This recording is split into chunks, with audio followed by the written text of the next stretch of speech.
Greetings, community, and welcome to Entropy and Comics.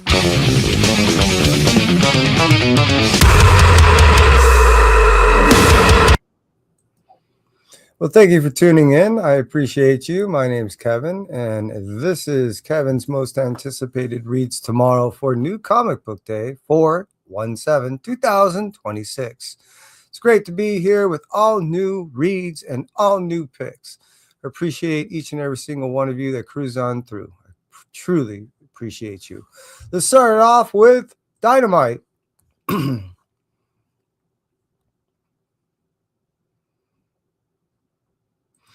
going to start off with and only have given one book this week for us to read.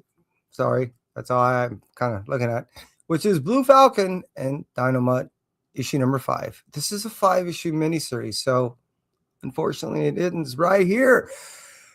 With these type of good series, it's always a little bittersweet, and that's probably one of the reasons why they don't make my most anticipated reads, only for the fact that I'm not looking forward to end when they do, when they're this good. Blue Falcon and Dynamite was such a wonderful read. It gave a whole new, in my opinion, true backstory that this old series truly needed. It gave it a gravity, it gave it a force, it gave it a feeling that I never had for such a laughable and rather surface and kind of just, I don't know, it was more of a sideshow for this introduction of other cartoons that I saw when I was growing up. And even when it came out as comic book forms in the early days, it really didn't give any true structure of what it seemed like it was trying to point to. With this 5-issue miniseries, it encapsulated, in my opinion, what this really needed and truly had to be for today's current audience.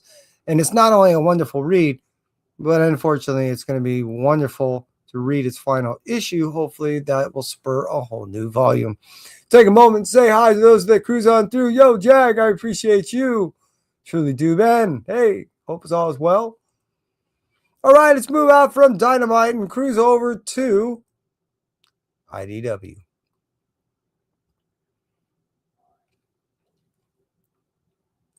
IDW is going to give us The Twilight Zone, issue number 3. This is obviously, for me, one of those series, because I've talked about it and compared it to other series that I've been reading, something that I really thoroughly enjoy and look forward to every month. The Twilight Zone is something that I grew up watching along with the Tales from the Dark and Tales from the Crypt and all these other anthology-style stories, which is wonderful because it allows a bunch of different artists, creators, writers, those of which, in the case of issue number 3, is both the writer and the artist, and it allows for such a difference in each issue that is, in my opinion, well appreciated by the reader because they knew they're going to get something a little bit different, even if they didn't like the issue before.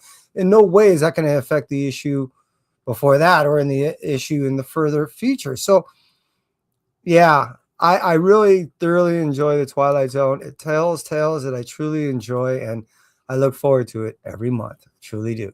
Let's move out from IDW, and let's cruise over to Marvel.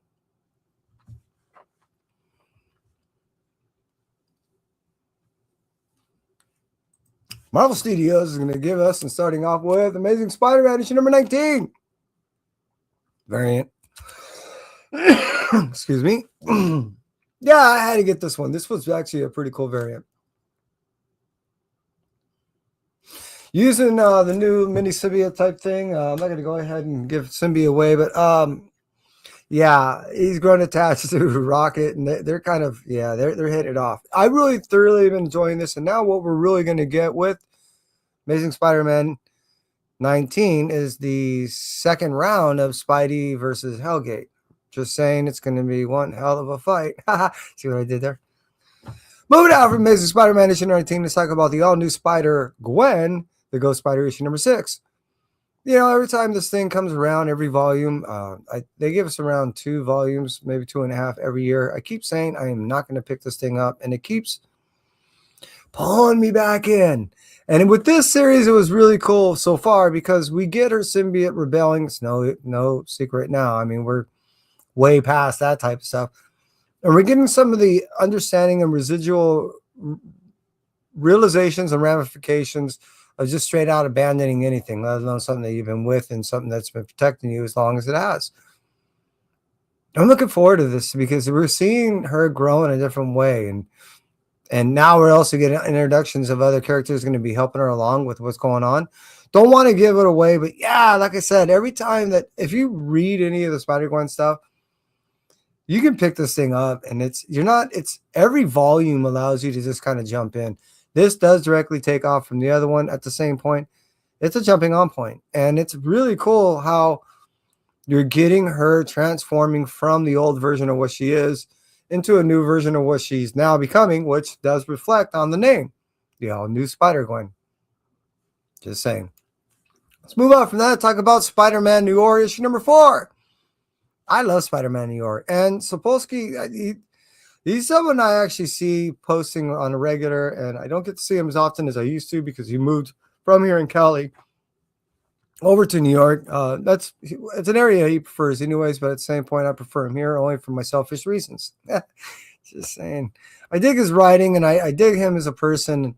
I've always enjoyed this character because it has this old school, 40 stuff that I grew up listening to my dad, us listening to radio, soap operas and stories like that. And it brings a lot of those reflections back because of how the story is, how it's written. It's always has that real narrative and real just written form of that era, and it's just so, I don't know. It's awesome. I really enjoy it, and it's just something I can't get enough of. So, me personally, I enjoy that Spider-Man New York. If it's just something derivative and that you can't just can't get into, I get it. But if it's a niche that's quite different from all the other ones because it's set in a quite different era, time, feel, and it's rather good. Just saying. Let's move out from Spider-Man New York and talk about Ultimate Wolverine issue number 13. Wolverine is hunting the Maker's console. I mean, what more can I really say? He's pissed off. He understands what's going on. He knows how to really take out some of these individuals, and he knows the best way to go ahead and make the Maker as vulnerable as possible is to go ahead and take out all the, individuals that are able to aid him in his control and takeover of what he's trying to do with the whole universe. So Ultimate Wolverine, he's now playing the pinnacle point in this whole Ultimate universe.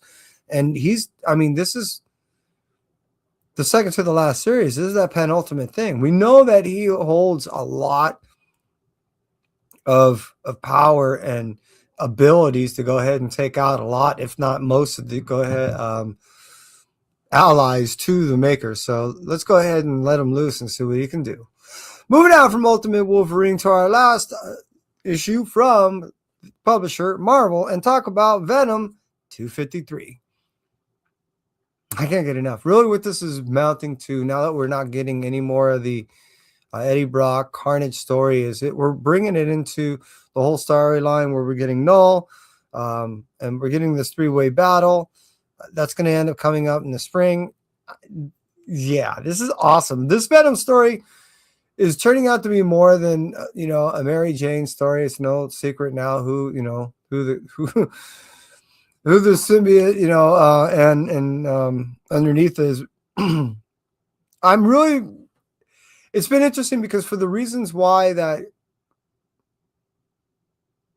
Mary Jane bonded with Venom is the same reason why Eddie Brock ended up buying with Carnage, and they end up making the same type of deals because they're both, all four are going to die. It's slightly different, own reasons that are personal and in particular to their own reasonings, all four. But it was interesting at how they were correlating and paralleling at the time when these two stories were going on. In my opinion, it was no accident, even though they were written by two separate individuals who may not really spoke much. That it was for this very reason on this train tracks leading up to the story that we're going to get really soon. Venom has just been awesome. Just saying. Can't get enough, and I've just been enjoying it and missed out my most anticipated that much. But, with all the rage and all the roar and everything that's been going on and with what's coming up new, you got to admit, DC's been killing it. So this week, my Blue Light special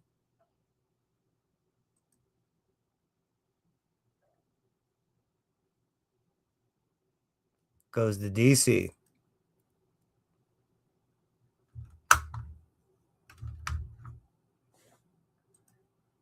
And yeah, all I can really say is Absolute Batman has been killing it. And now with this week going on, what we're getting is, well, an Absolute Batman special that's, I think, everyone's thoroughly going to enjoy. My reasoning why? Well, this Arc-M, issue number 1, I ended up hearing just a little bit about it, and I was like, are you kidding me? Is that what you're going to end up seeing, what you're going to end up reading is not only a good foundation and understanding of what we're going to get out of the Arkham Asylum, but we're still getting more introductions to characters that are long loved but are recreated. Batman, this Absolute Batman has been doing just that, and it's been rather cool. I personally have been looking forward to this because I'm into psychology and I like this kind of stuff. And this perverse way and this new way that we're going to get in this Arc-M with this Absolute Batman piques my curiosity to no end. I'm just saying. So it's just going to be interesting to see how this is all going to play out. And I just can't get enough. Hey, Legend, how you doing? Appreciate you being here. So my Blue Light special, as I said before, is, yeah, Absolute Batman Arc-M. For those of you that cruise on through, I appreciate you. I truly do. And yeah, I mean, that's it for me. Entropy. I'm going to see if I can do this ending.